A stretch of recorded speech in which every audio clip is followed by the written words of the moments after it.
och välkomna till en ny video. Alltså, det är så magiskt här idag. Idag blev jag lite nykär i Mallorca. Alltså jag älskar ju att vara här. Jag är ju så rolig. Jag är ju liksom... Jag försöker hitta mitt europeiska hem, men jag har alltid ends up in Mallorca. I guess this is my place for now. Men det är helt fantastiskt vackert. Alltså kolla hur det ser ut här idag. Så fint.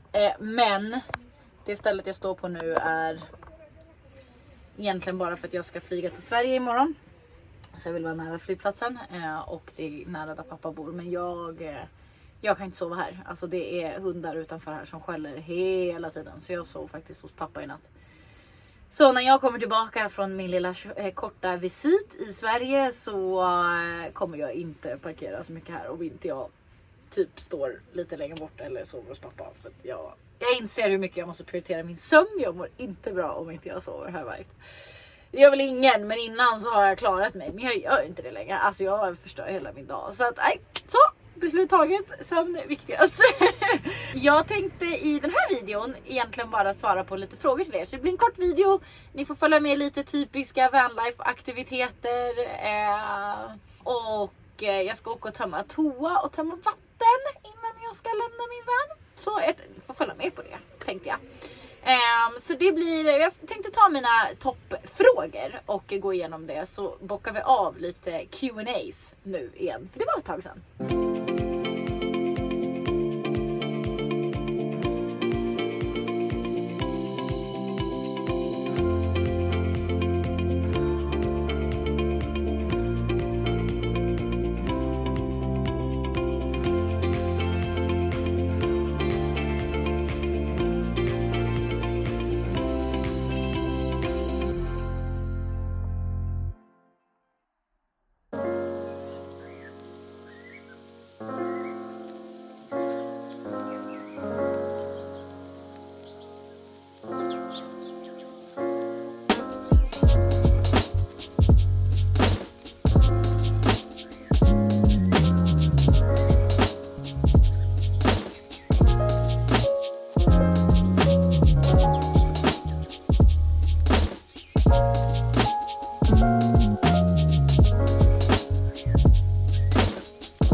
Min egen Mocca Master nu för tiden. För den där kan inte jag starta på grund av att det är lågsäsong och för lite sol. Så den dödar, alltså den typ förstör mina batterier. Mocca Master är kanske inte det bästa att ha i den här bilen med de här batterierna. Men jag ska faktiskt byta batterier i sommar. Så jag får helt enkelt vara min egen Mocca Master och använda den och hälla ner i en termos. Man gör vad man kan med det man har.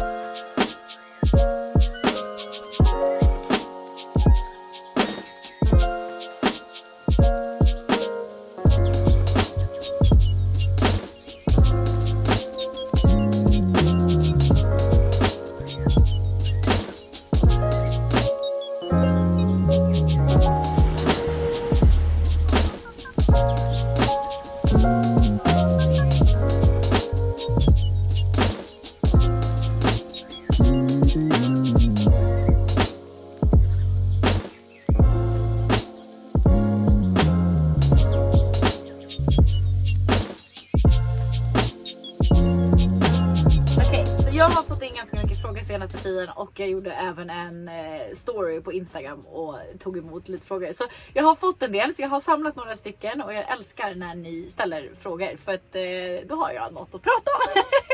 Ja, jag vill alltid för sig, men ja. Så första frågan som jag har fått är faktiskt om Mallorca, om det är is this my place to stay? Alltså nej, antagligen inte forever. Jag älskar att vara här några månader per år, framförallt under lågsäsongen. Och jag känner mig väldigt hemma här. Alltså jag trivs så bra på Mallorca. Mallorca har allt. Långa stränder, klipper, berg, grottor, hike, cykling, bada, surf, kite, paddleboard. Alltså du kan göra allt på Mallorca. Och det älskar jag. Det tycker jag är helt fantastiskt. Så for now, ja, så är det väl det. Har du byggt din van helt själv? Yes, det har jag. Självklart med hjälp från andra. Ni kan kolla på antingen första, länkar här uppe, vanbygget, första videon på det. Eller så byggde jag om vanen och det kan ni kolla på här uppe också. Då fick jag hjälp av mitt ex och första gången jag byggde så byggde jag själv, men jag har alltid tagit hjälp med el för det vill jag inte göra. Jag har inte satt in fönstren själv. Sen har det alltid varit vänner som har kommit och satt in en skruv eller två och hjälpt mig hålla och ja, men ni vet sådana grejer, så det har varit fantastiskt. Så att, men overall yes. Det känns som att det är väldigt ensamt. Okej, så här är det. Man kan inte leva vanlife om man inte tycker om att vara själv. Det tror jag är jätteviktigt, att man är trygg i sitt eget sällskap. Men för att vara helt ärliga med er, för er som känner mig vet om det här, jag får kämpa för att vara själv. Jag är en person som behöver extremt mycket egen tid. Jag behöver resa själv utan att planera resor med någon. Jag behöver liksom få vakna och bara vara och bara göra spontant. Så att det här året är ett löfte till mig själv att planera mindre och vara mer själv. Jag var extremt lite själv förra året, vilket drabbade mig väldigt mycket. Alltså, och det har ingenting med, alltså, jag spenderar bara tid med människor jag tycker om. Så det har ingenting med de människorna jag är med, för det är fantastiska människor. Jag älskar att spendera tid med dem. Annars är jag inte med dem. Jag är väldigt varsam med vilka jag umgås med. Men jag personligen behöver mycket mera tid helt själv. Det är jag som person, så att jag behöver det mycket, mycket mer. Så att nej, jag tycker inte att det är ensamt. Det finns alltid folk. Om man är öppen för att träffa människor, såklart. Är man inte det så kan det nog bli väldigt ensamt. Men jag är ju ganska social av mig, så jag lär ju känna folk vart jag är. Så att jag tycker att det är extremt socialt att bo i världen. Hur gör jag om jag behöver posta saker? Framförallt, ni vet ju att jag gör en del samarbeten och skapar mycket content åt företag och sånt där. Så att det blir en del paketleveranser. Jag har idag jagat ett paket, jag har inte hittat den. Det är lite struligt ibland, men det löser sig alltid. Antingen så postar jag det till hotell, till kompisar, här till pappas adress, men det kommer ju ändå aldrig fram. Alltså en adress behöver du oftast ange bara för att de ska ha någonstans att lokalisera det. Sen lämnar de det ändå på ett uthämtningsställe. Jag har inte fått en enda grej hem till pappas dörr. Nu står det bara att det är lämnat på ett uthämtningsställe, men inte vilket. Så jag går och knackar dörr på alla jag vet om just nu. För det går inte att spåra det. Så att det är lite utmanande ibland, och ibland går det hur smidigt som helst. Kostnader per månad. Det här har jag också gjort en video om innan. Alltså allting beror på. Vad kostar din bil? Alltså har du cashat den, är den på lån? Vad kostar din försäkring? För det första, hur mycket kör du? Det är liksom, men det här är ju som vanliga kostnader hemma om man har en bil, såklart. Annars så är det liksom, jag betalar ju väldigt sällan parkering, eller typ aldrig parkering. Jag tar nästan aldrig in på camping. Det är det som det kostar ju annars. Sen är det vad har du för matkostnader idag? Det är billigare att köpa i Spanien än i Sverige. Hur mycket äter du ute? Alltså, ni förstår ju, det är omöjligt att säga, men kostnader, det är billigare än ett hus. Jag har ingen elräkning. Min hemförsäkring är min bilförsäkring. Alltså, allting beror på vad du har för livsstil, såklart. Så att det finns de som lever på 5 000 i månaden. Det finns de som lever på 35 000 i månaden. Men jag skulle säga att man klarar sig rätt bra med i alla fall 15 i månaden. Alltså med allt egentligen. Men allt beror på. Jag har månader som är billigare och månader som är mycket, mycket, mycket dyrare. Så att jättesvårt att säga. Och tvättar man så kostar ju det. Tar oss in på nästa fråga. Hur tvättar jag? Jag går till såna här lavanderias och alltså ibland har jag tvättat hos pappa, men ska jag vara helt ärlig så är det faktiskt skönare att gå till en lavanderia, för det är så himla vanligt i södra Europa. Och du sätter på 3-4 maskiner samtidigt, de tar en halvtimme innan de är klara. Sen stoppar du in i torktumlaren och så tar det en halvtimme. Så på en timme så är allting tvättat och torrt. Men tvättar du en hemmamaskin då tar det minst en timme, oftast typ 2-3 för de här hemmamaskinerna, och tvätta klart. Och sen ska det hänga och torka i ett dygn och det är ändå inte torrt för att det kanske är fuktigt. Så att det är faktiskt väldigt skönt att gå till de ställena. Och hur jag hittar ställen att tvätta, antingen så söker jag bara på Google eller i den här appen som jag också använder då för att hitta parkeringar. Park for Night kan man också hitta vart man kan tvätta. Den har ju självklart inte alla ställen där inne, men de pointar ut väldigt många. Och det är som sagt den jag använder för alla mina parkeringar också. Nästa fråga, power supply. Jag behöver inte plugga in på el. Jag har 220 watt solceller på taket. Jag hade önskat en till som man kan flippa. För nu i lågsäsong, som ni såg i morse, så blir det för lite så jag kan inte köra min kaffebryggare. Men annars så är det solcellerna som styr allt. Eller om jag kör. Men här på Mallorca så blir det inga långa sträckor att köra. För att allting är ju så nära liksom. Men jag klarar mig bra. Mitt batteri, jag har haft lite utmaningar. Då har jag faktiskt stängt av kylen i typ 3-4 dagar. Och sen så är mitt batteri uppladdat igen. Så att ja, det funkar jättebra. Det är rätt skönt. Jag behöver inte bry mig om el eller elräkningar eller någonting. Så länge det är lite ljus så klarar jag mig fantastiskt. Om du skulle bygga om din van, vad skulle du ändra då? Alltså jag har ju så mycket idéer för andra vanbilds och jag vet ju att jag vill göra en annan van, men då vill jag ha en högre van. Men om jag skulle bygga om den här så hade det nog varit fram. Att jag kan öppna fram liksom. För det kan inte jag göra utan jag måste ju gå runt. Och grejen är, det är också dels för att få in ljus, men också att om det är riktigt kallt kan man faktiskt sätta på värmen eller AC:n där framme. Och att man faktiskt kan hoppa in om det skulle vara så att man behöver. Det är ju väldigt sällan det skulle uppstå en emergency där du faktiskt behöver hoppa fram. Och inte kan gå in i dörren bredvid. Det är, ja, vet inte riktigt. Sådana situationer har jag liksom inte hamnat i. Men det är ganska skönt att kunna se fram. Å andra sidan så är det mycket säkrare att ha det så här. För är det någon som bryter sig in i fören kan de inte komma bak. Så att då är grejerna, då får de ju banka sönder de här rutorna. Så att det är pros and cons med allt. Men det är nog det som jag hade gjort om jag skulle bygga om den här. Most important thing to have in the van. Okej, vad är viktigast att ha i min van? För mig, space att jobba. Men okej, vi kanske inte ska prata bygge då. Alltså saker att ha. Möjlighet att sitta ute. Alltså någon form av stolar, bord, puffar. Alltså någonting. För det skapar en väldigt mysig känsla när man sitter är på ställen och så är det kanske inte en nice sandstrand utanför. Utan man vill sätta ut någonting att sitta på. Det ska jag säga, det är ett måste att ha i bilen. Någon form av powerbank, gärna en som laddas på solceller. För då kan man lägga ut den ifall det är så att man behöver ladda på mobil och sånt där på natten. Om man inte har mycket batterier. Så är det en extremt bra sak att ha. Jo, batteridrivna lampor. Alltså typ såna här lampor som man laddar liksom, kan ladda upp. Då kan man ladda när det är ljust och så kan man liksom, ja ni ser inte men den lyser nu. Så kan man använda sådana lampor på kvällen som går på batteri. Man kan även ta ut dem. Det är också superbra grejer att ha. Och samma sak med de här går också på batteri. Och så att man inte behöver ha saker på el. Så att batteridrivna ljusalternativ. Kan man kalla det så? Vad är mer? Okej, jag pausar den och så får jag se om jag kommer på något mer. Varför bestämde du dig för att köra vanlife? Jag har ju rest heltid nu i över 5,5 år tror jag att det är. Fast med flygplan.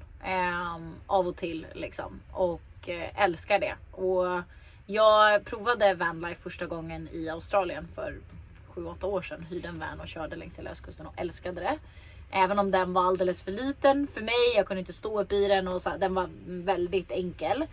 Men jag älskade livet. Jag har backpackat innan. Jag älskar den här typen av resande. Jag tycker att det är fantastiskt. Det jag började känna efter många år av resande, det var faktiskt att det började bli lite jobbigt att packa väskan. Men jag vill ändå inte vara kvar på ett samma ställe. Så att det här har liksom legat i mitt bakhuvud väldigt länge. Jag har börjat kolla på bilder och såna här saker. Men jag tog aldrig arslet ur vagnen som man säger. Förutom när covid kom. Så att covid är egentligen det som gjorde att jag faktiskt började. För att jag insåg, jag var i Australien, flög hem till mamma. Det var lockdown i Spanien, jag hade flyttat till Spanien by then. Så att jag kom inte åt mina grejer i Spanien.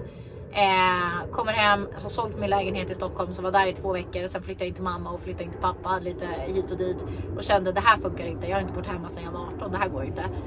Jag måste hitta ett nytt sätt att resa på. Så kände jag, ja då är det väl nu eller aldrig. Så jag får väl göra det bästa av situationen. Så att då köpte jag en van och så byggde jag en van.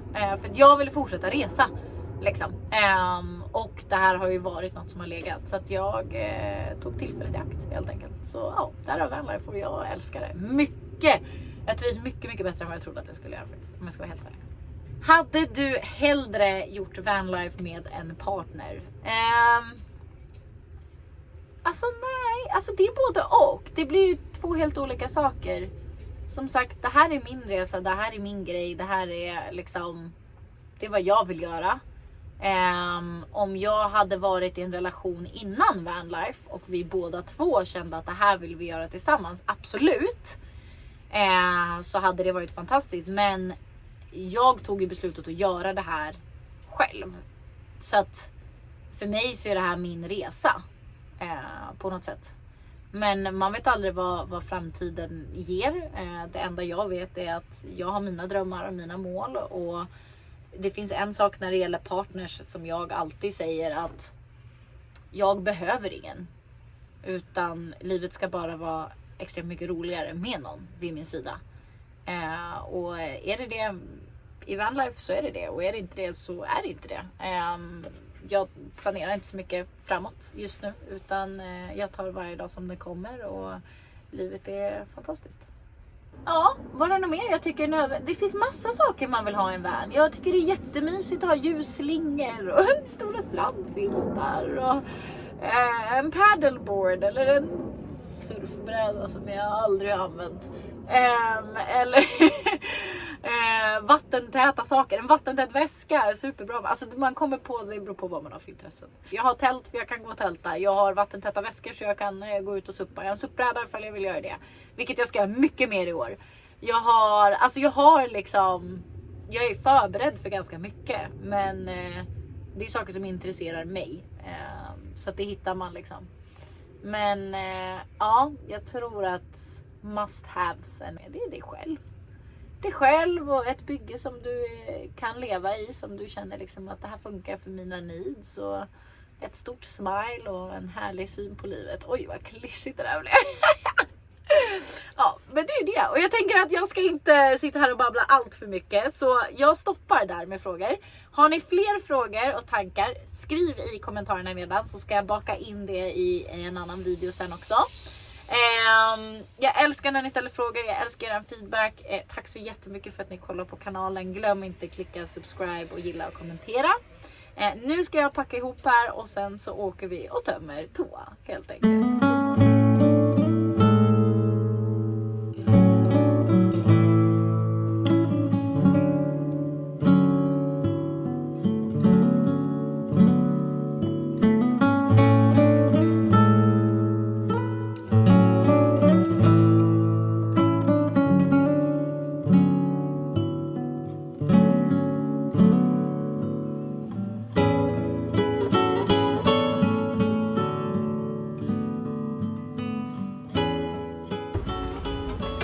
Det är alltid så jävla kö här så man måste liksom alltid försöka vara så snabb. Jag ska tömma här.